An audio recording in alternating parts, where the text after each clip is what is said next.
Hello and welcome to episode 1 of the Breaking the Ice podcast. My name's Elliott Draga. I'm the head of growth at Ice Tech, and I am joined by my co-hosts, Lloyd, Overton, and Mark Colonnese. Lloyd, Mark, would you guys like to introduce yourselves? Absolutely. Lloyd, you go first. Yeah, sure. So thanks, Elliot. My name's Lloyd Overton. I work on the ice side of the business.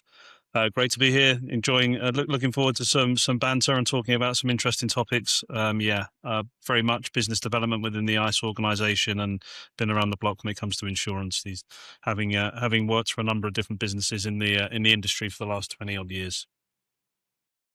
Yeah, hi. I'm Mark, head of solutions, particular focus on pet, although I know enough to be dangerous when it comes to other verticals like home and travel, which I've done quite a bit of as well. Looking forward to the podcast.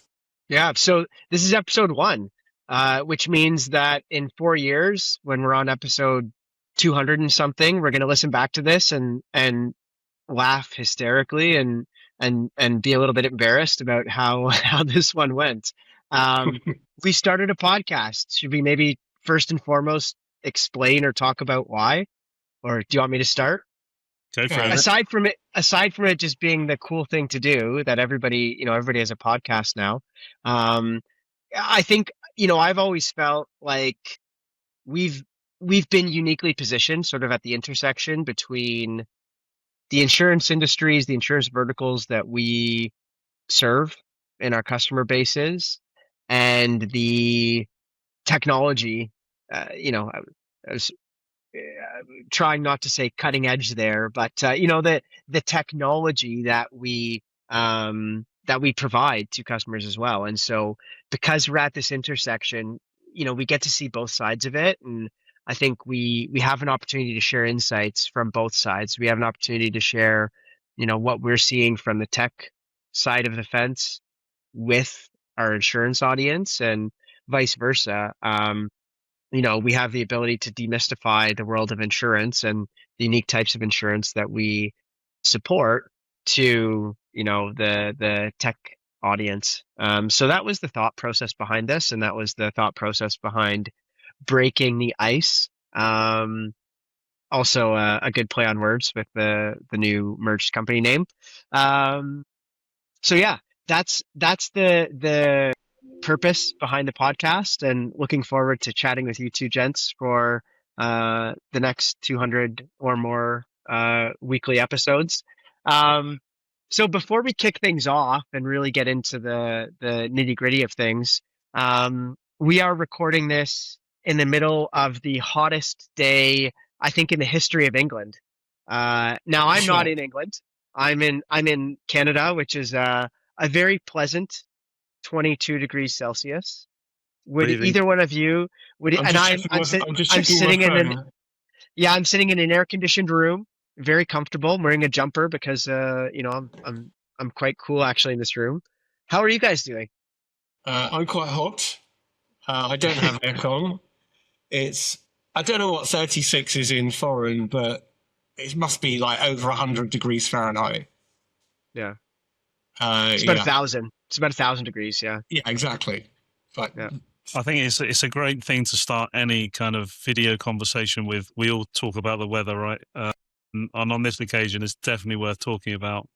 We picked our kids up from school today because one of them felt like he was going to pass out. The dog's pretty much passed out. Thankfully, I did do the smart thing and bought a portable aircon unit a couple of weeks back when we got a little hint of heat in the UK a couple of weeks back, and I've got that comfortably behind me, blowing a nice cool breeze. So yeah, I'm kind of in the same camp as you at the moment, Elliot. But yeah, dreading walking out the door. Well, there's 3 of us, so if Mark passes out, at least you're air conditioned, and we can carry on the rest of the episode. Yeah, you'll know what's happened exactly. Yeah. We'll send help. It's okay. And the other very topical thing that's happening right now, at the time of recording, is the World Cup, which, as a Canadian, I'm very proud. We're one of the host nations. There was a great match in Toronto last night, Croatia-Panama. Croatia picked up the 1-0 win there. What are your gentlemen's thoughts on the World Cup as of right now? Well, You it's also had qualification. England. It's group stage, so you just need to get through that. I'm definitely taking that line after last night's performance. A lot less cocky than I was before that match started. I don't know about you, Mark, but I Yeah. was kind of hoping that they were going to sort of sail through yesterday, and sort of Panama was going to be. Yeah, no, I mean, I thought it was going to be a goal fest. So did I. I mean, they built a brick wall in front of the goal, and I think, as you mentioned earlier, we're very unlucky not to concede a penalty. So yeah, I think we. Yeah, we were. That was so weird because like the referee just didn't even give it a second look, and it was like, wow, yeah, I can't believe the Ghana players didn't protest more. It seemed, weird. Pretty sure we could do an entire podcast topic just on VAR alone, I would have thought, on the fact that they sometimes use it, sometimes don't use it, and there's absolutely no consistency. But in fairness, I thought Ghana did a pretty decent job. Got a win, bagged a point. I think for those guys, they were... Yeah, I mean, defensively, they were amazing. I So can't remember who it was that was coming in at the box, and it was Adebayo, and he had like 4 guys on him. Yeah, unbelievable. Yeah. But all to play for on Saturday, and actually on Saturday, I can be a typical Englishman and drink the local town dry on the way to watching it in the local pub rather than in the front room. Yeah, I think that's an excellent strategy. Not to shoot ourselves in the foot and lose our entire Panamanian audience here, but I think you've got a good chance in your third group stage match. So no worries there. I'm excited. Canada's had good results so far. So 1 win, 1 draw. We're playing Switzerland today for first place in the group. Very exciting times. Yeah. We got a good club. You want the host nations to do well. You definitely want them to go through to the group stages. I mean, I want Canada to do well. The other 2 host nations, maybe not so much, but yeah. Are you going to any games, Elliot? No, you know what? It has been chaotic to get in and out of the city. So I don't live right downtown Toronto, and it's just been mayhem to get in and out. Sadly, also, my non-Canadian support would go to the dear nation of Italy, who sadly didn't qualify. So let's move on from the World Cup. No, I'm just kidding. I am curious to know, what do you guys think about the expanded format going from 32 to 48 teams? I think it's been okay, actually. Yeah. I think it's interesting how you could get some teams that potentially come third and still go through.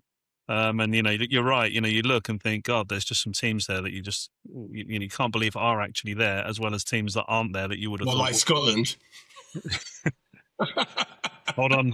Our COO is a very, very keen Scotland fan, and he's doing the rounds. Yeah. He's doing the rounds in Boston at the moment, so I'm sure he's having a whale of a time. And with a name like Colonnese, I'm sure you're equally as disappointed about Italy not being in the World Cup, Mark. Well, I'm half Irish as well, so and I had two potential teams, and so I had 3 teams that I should have gone through, and I've had to default back to England.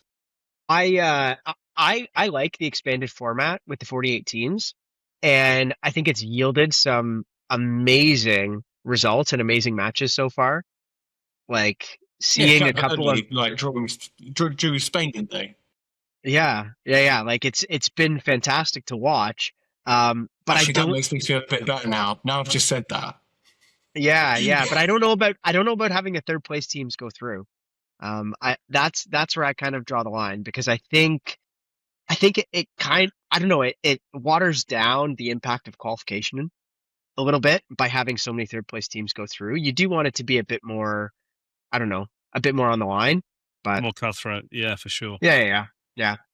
Okay. So, this is great. We've talked for 10 minutes, not about insurance or technology. So we're off to a good start with the podcast.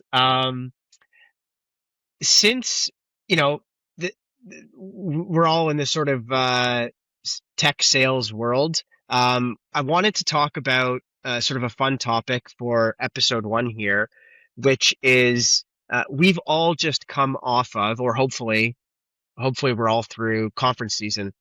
And so if you're in tech sales, you know what conference season is. It is the some 3-month period between February and June where all you do is go to random cities, random large arenas or conference venues in those cities, You wander around, visit various booths, pick up 1,000 business cards and 2,000 pens, and yeah, your days are wandering around these giant vicinities. Your nights are some combination of sending follow-up emails or wandering around at the local establishments in those cities. And I think it's a relatable topic. The three of us have all been through it recently. So I wanted to talk about what tips we can provide the audience for surviving this type of a season. We've got the summer break now, and then we all, get back to it in the fall, or in the autumn. So Lloyd, what about you? Why don't you start? I mean, where have you been, and what tips do you have? Yeah, good question. I mean, I think from obviously having regular meetings with you, Elliot, we definitely don't do quite as many at ICE as you do. However, we do plenty, and there's so many to choose from. And I think over the years we've kind of been quite picky in terms of trying one thing, seeing how it goes, trying another thing, and we've kind of landed in a place where there's a couple that we definitely like to attend. I think it's just conferences is a strange thing. You start full of energy, you've got a great plan and agenda of what you want to do, and then by day two, you've kind of you've lost your voice. You're surviving on coffee. You've probably got a little bit of a hangover. You've said it's great to meet you about 300 times, and you're pretending your feet aren't completely destroyed. But yeah, that was going to be my comment. It's comfortable shoes. Comfortable shoes is a must, and actually, having worked in the Lloyd's market for Canopius for a period of time, and seeing real strict kind of dress codes there and stuff like that. And I know it took them about 300 years, but I think they've dropped the tie now. But more and more people at conferences I'm seeing are wearing real nice, comfortable pumps to walk around in, rather than some pretty horrendous shoes that, like I say, by day two your feet are killing. But I think conferences massively important in our industry. Sure, as it's so relationship led, and there's still real value in being kind of visible, meeting people face to face, and hearing what the market's talking about. We did the most recent one I did was BIBA, and without a doubt, the amount of people there this year, you could have quite easily filled one of those stadiums over in the US. Hosting a number of World Cup games. It was busy. It had a great energy. There was lots of people doing lots of good stuff, having lots of really good conversations, and it was great to be there to hear what's going on in the industry. So what makes a good conference? I mean, what makes you want to go back versus sort of go, no, not going to this one again? I think for me, it's not necessarily just how many leads you come away with. And I always used to kind of work on that basis. I'd kind of go, right, I'm going to go there. I'm going to talk to 50 people. I'm going to get this many leads. I'm then going to follow up with this many. And, and from that, we're going to get an absolutely nailed on piece of business that we're going to be able to kind of run with. And I think, sometimes with these conferences, it's difficult to measure that actually. And I don't think it's necessarily just how many leads you come away with. I think it's the market insight, it's the relationships, it's the chance of just having some conversations and really the ability to understand what people are really focused on. You can learn a lot from the themes that are on the stage, but sometimes you learn even more just from the conversations in the coffee queue, at the stand or even over a drink afterwards. So actually for me, just getting your ear to the ground and hearing what's going on in the marketplace is super valuable. And I think, again, just being able to be there and kind of fly the ICE flag is super important from my perspective. Yeah. Mark, what about you? What makes for a good conference? I mean, I think definitely, to Lloyd's point, it's almost more of a brand positioning exercise. Quite often when you're at these shows, there's a lot of discussion about who's not there as opposed to who is there, which kind of, paints a picture in terms of the people that are coming. I think there's a bit of, reinforcement. If you've got an existing customer and they're at the show and they see you're at the show, I think that makes them feel good that, that effectively we're in partnership together. You make random connections, but to Lloyd's point, it's not genuinely about the leads. I was reflecting on it. I can't honestly think that I've got a sale off the back of a conference, directly off the back of a conference, but it's definitely, the starts of many conversations. And I think that's, the key reason why we do it. So Mark, we were just together in Charleston, South Carolina for the North American Pet Health Insurance Association. Yeah. What did you think about Charleston? Really nice city. It's, I was pleasantly surprised. Actually, it's really, really pretty. Looks a lot like England, actually, which is probably why I liked it. It's full of 18th century colonial buildings. It's kind of like a wooden bath. Yeah, super pretty. Obviously, amazing climate. I don't think we had any rain when we were there. It was just hot and humid. No, it's lovely. Yeah, beautiful. Loved it. And the conference was good as well. Yeah, it was good to be back on the scene as well, because I used to do NATFIA back in the day. I think I can't remember when we did our first one, 2016 or something like that. So there's a few old faces there, but definitely a whole bunch of new faces. So yeah, super interesting. Yeah, I tend to agree. I think, in our roles, the primary objective is obviously networking, making connections. But I do think the conferences that stand out for me are the ones that provide an opportunity to get a little bit more industry insight. And I think that's, going back to the sort of nexus position that we're in, that, juggling the technology side of the estate and the insurance side of the estate.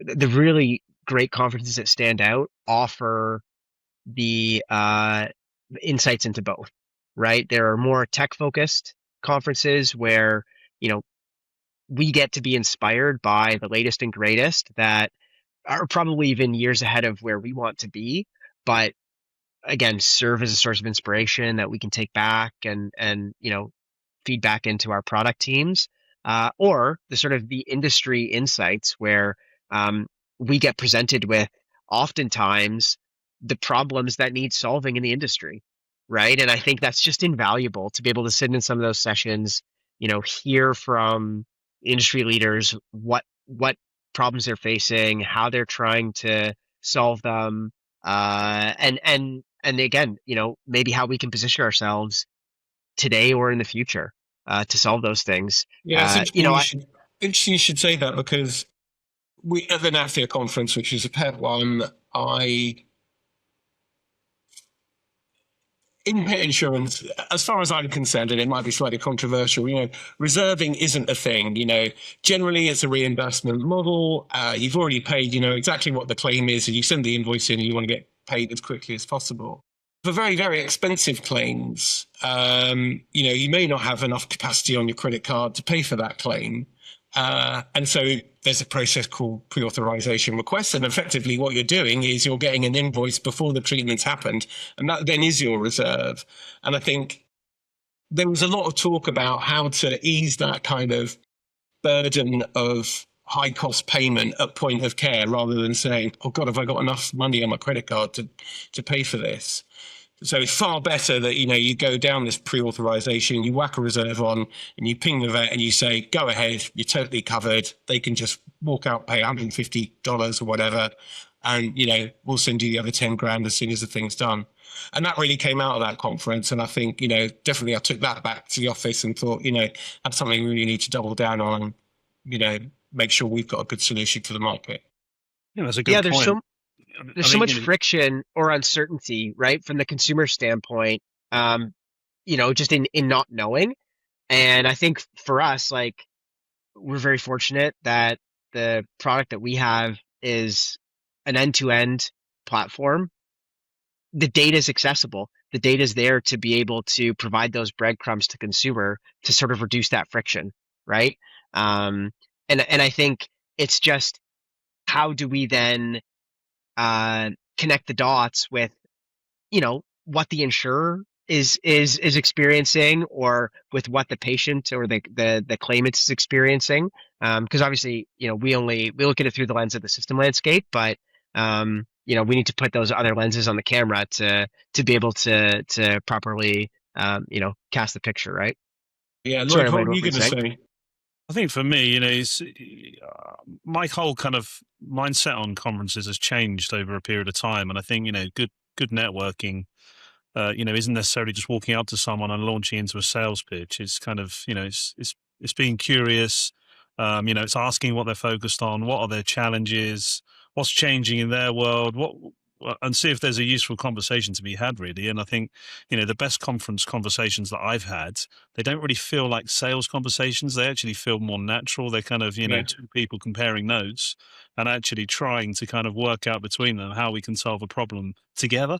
And actually, having been in insurance for 20 years and worked on the insurer side as well as the tech sales side, I've heard a lot of good stuff talked about over the years in terms of telematics and real-time pricing and usage-based insurance.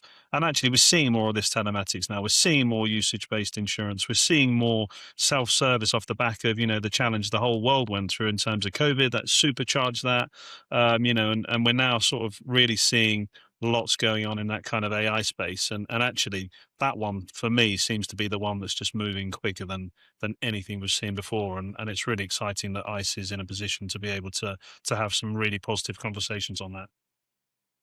Yeah, definitely. So I guess on the flip side, I mean, what would turn you off of going to a conference again? Turn me off of going to I mean, I think if I was not having those kind of conversations, that would be the thing. I'd walk away from that and think, it was a failure. It was a waste of my time. It was a waste of the business investing in it. I mean, you do see the same kind of characters at conferences, and there's the person that's just running around scanning everyone's badge and walking away with 100 scans as being a successful conference for them. There's the person that asks a question on a panel but actually gives a kind of 5-minute speech. There's the swag hunter that's kind of going around with a tote bag, just loading up on golf balls. And I think, I remember exhibiting at one of these, and I think, we had the same.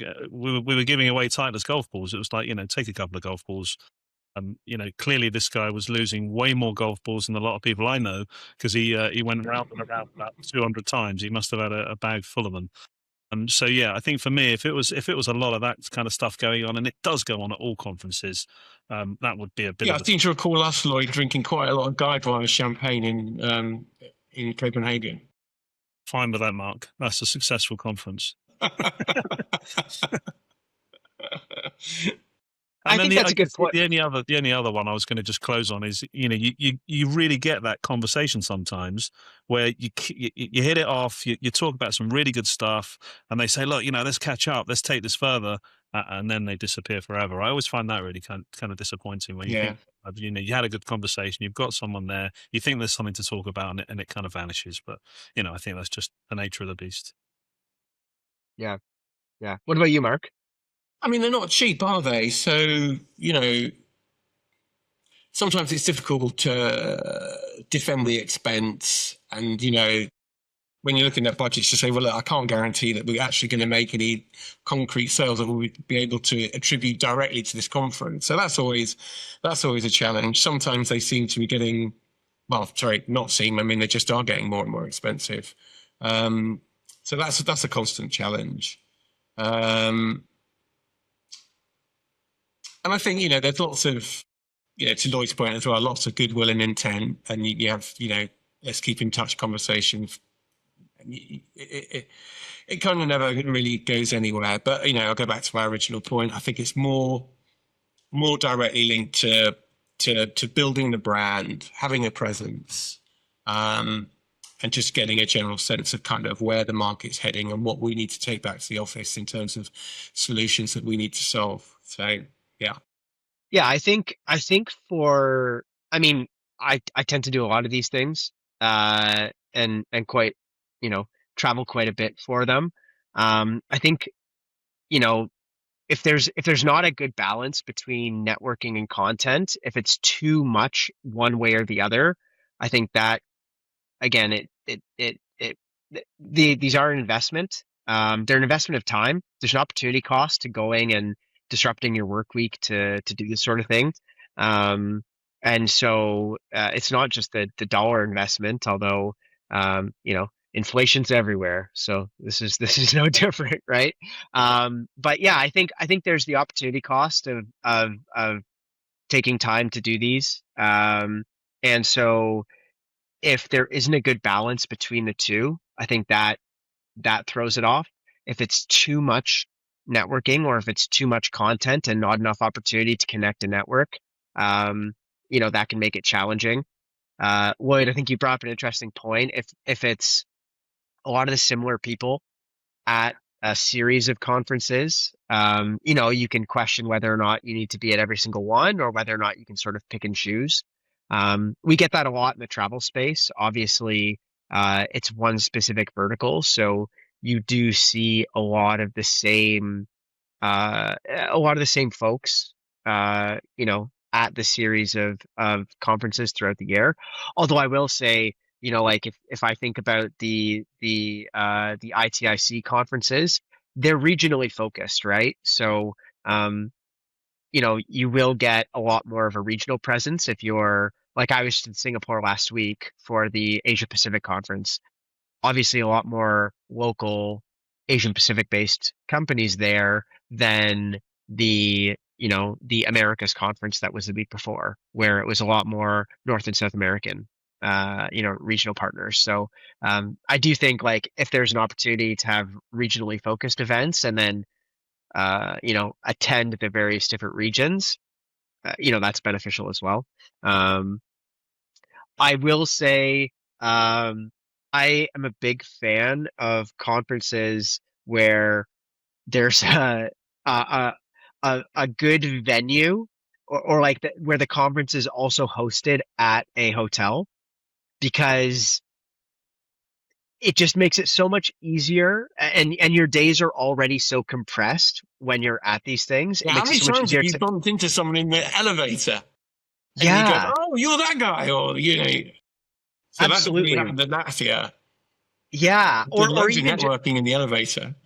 yeah, or even just like, I mean, we're all pressed for time, right? So I've got to get up, I've got to do a load of stuff in the morning before the conference starts. If I have to then add, I can't even imagine if I would have had to walk in, 32 degrees Celsius, 600% Yeah, no, humidity, it's not good. Singapore, to and from the conference venue, right? So I think having a hotel venue as the sort of central location is really, really key, particularly if you're traveling into the conference.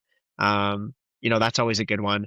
And also having it within like the central business district, or like having it somewhere where there is things to do around the venue. I think that's important as well. Because a lot of times, you want to book dinners, you want to book, client dinners, prospect dinners, people want to, go out and see sites while they're, traveling to whatever city. So if you do it like, you know, 2 clicks from the airport in the middle of an industrial park, like that's not gonna be one that we're probably gonna go back to, right? But if you do it somewhere where there's abundance of restaurants that people can go out and book dinner with and not be sitting next to their competitor necessarily, I think that's important. It's a good point. That's a good point. I think I remember actually when BIBA's a huge conference in the insurance industry in the UK. They used to do two. I think they used to do two, one in London, one in Manchester. And I think actually that it's just Manchester now, because I think there's a lot of insurance businesses in and around London, as you would expect, and then men people just kind of going in for the day and then coming away. Whereas kind of Manchester, it just brings everybody into one place for a couple of days. They're kind of not distracted with kind of being back in the office in, say, London, and actually, it just means they're very dedicated and focused to making that event a success. So that's Yeah. a good point. So on the hotel topic, the best thing, like absolutely the thing that will make or break a hotel or a conference at a hotel for me is a good hotel gym. So if you turn up at the hotel and there's like a rack of free weights and 2 benches, I'm not going to go back. But if I've been to a couple of hotels where the gym is just like immaculate, they have like Peloton bikes, they have proper, squat racks. I will go back to that hotel any day. What's the best If hotel you're gym you ever asked, been to, Lloyd? Yeah. if you're asking me what's the most important thing today, it will be air conditioning in Yeah. the room.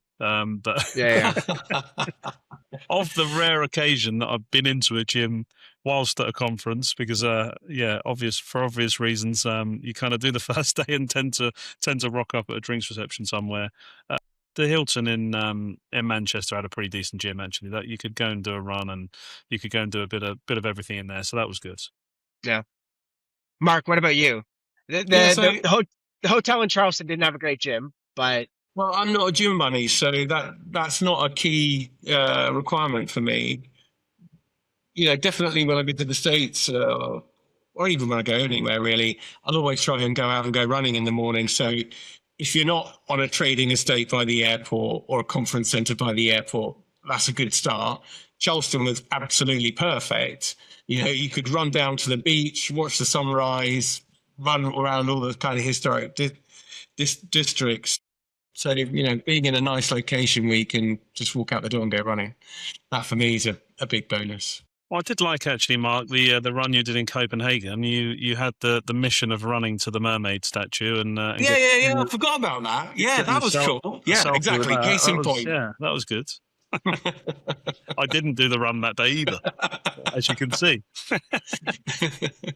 I was at a hotel in Santa Monica, California once, where the Nice. gym was on the top floor of the hotel, and it actually opened up onto this like covered patio, so you could be outside working out in the open air environment with this nice covered patio. It was incredible.